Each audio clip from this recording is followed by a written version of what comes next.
The United States spends more money per student in public kindergarten through 12th grade schools than any other country in the world.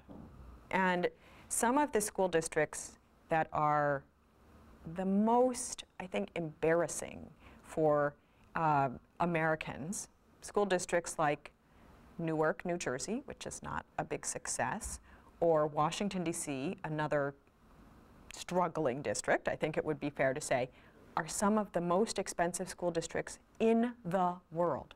It's not just that American school districts in general are expensive, they are expensive relative to the rest of American school districts.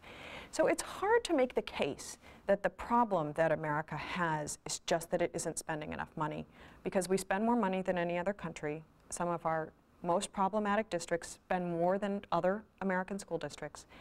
And we have raised per pupil spending in real, in other words, inflation-adjusted terms, for the past 40 years, every single year.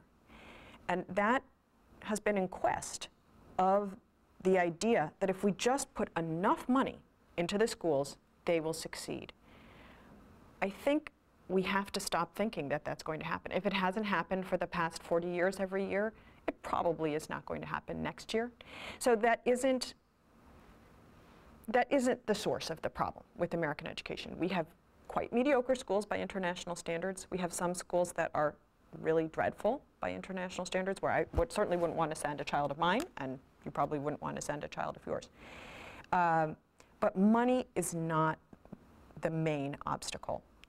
Now, I don't wish to say that schools can survive with no money, because that makes no sense. They have to pay teachers, they have to buy textbooks, and so on. But we need to look beyond money to understand what's wrong with American education. Well, I think America starts out with a very low level of choice, traditionally. Something that people often don't realize is that, compared to other countries, we have very little school choice in the United States.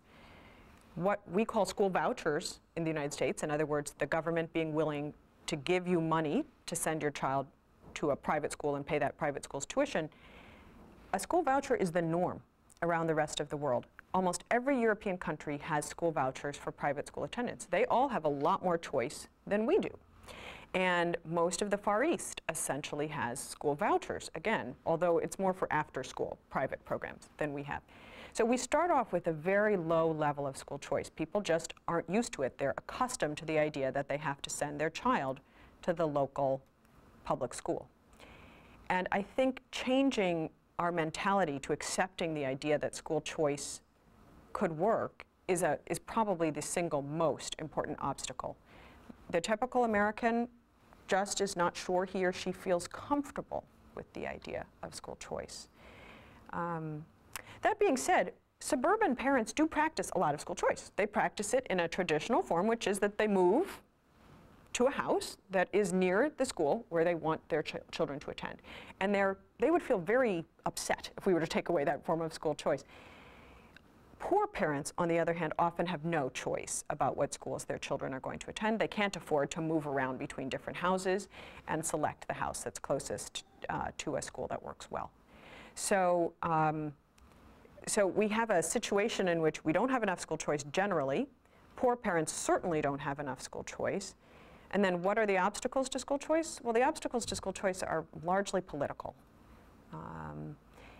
There are a lot of inside interests in schools that are threatened by school choice, because one of the first things school choice will do is it will close failing public schools, because parents will leave them in droves, and that will mean that certain jobs are lost, and certain people may not be able to continue to run regular public schools. So there are lots of people who would prefer that the status quo remain the status quo, and parents and students are not that well mobilized politically, whereas the interests who are inside schools are really quite well mobilized politically. They have a lot of money, they have a lot of influence, and they're very organized.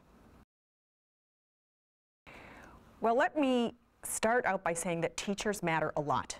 In fact, the research shows that teachers matter more than anything else in a school. You can have better textbooks, worse textbooks, nicer facilities, worse facilities. Doesn't really matter all that much. But teachers do matter.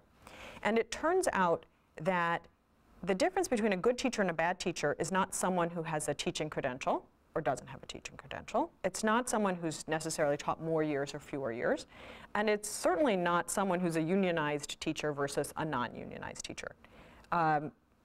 None of those things are good at predicting whether a teacher is going to be a good classroom teacher and actually raise student achievement. So what we need in American schools is we need the flexibility to find the people who are good teachers and retain them. And the best way to do that is not by reading their CVs and trying to find out whether they're certified or not. It is put them in a classroom, see how well students do, and if the students are doing well, achievement is rising, keep that person in the classroom. And that means that you have to have the flexibility to pay teachers more when their students are doing better because you need to retain them. It means that you need to have the flexibility to say to some teachers who've been in the classroom for 6 or 8 months, you know, this is not working out perfectly. Maybe you ought to consider doing something else with your life because there are other jobs. And it also means that you need to have the management flexibility to put the right teachers into the right classrooms. Well, all of those types of flexibility, which we think are crucial to successful regular public schools in the United States, are made much more difficult by collective bargaining. The typical collective bargaining contract in the US says you must pay every teacher exactly the same amount if she has the same teaching credentials and experience.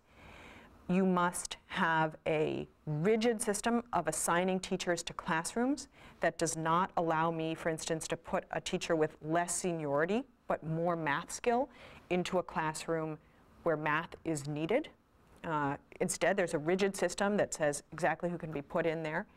And certainly, every collective bargaining contract that I know of is very opposed to merit pay and opposed to methods of getting teachers out of the classroom and out of school districts who are really unsuccessful teachers. Instead, those teachers are defended a lot, and unions often spend a lot of their time and effort defending teachers who are probably never going to be very successful classroom teachers.